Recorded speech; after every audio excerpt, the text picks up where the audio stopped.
நீ மனசை விட்டுட்ட மகளே, நீ மனசை விட்டுட்ட மகனே.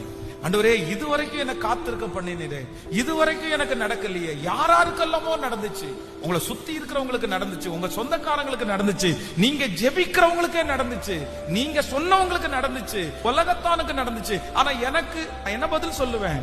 நான் எப்படி அந்த சொந்தக்காரங்களுக்கு முன்னாடி நான் நிப்பேன்?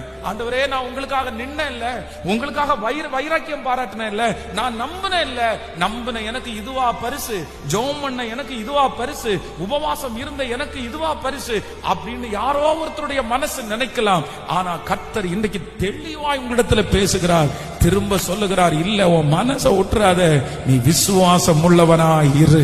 மகிமையின் தேவன் வாக்கு கொடுக்கிறார், உன்னுடைய விசுவாசத்தினால் அற்புதங்கள் நடக்க போகிறது.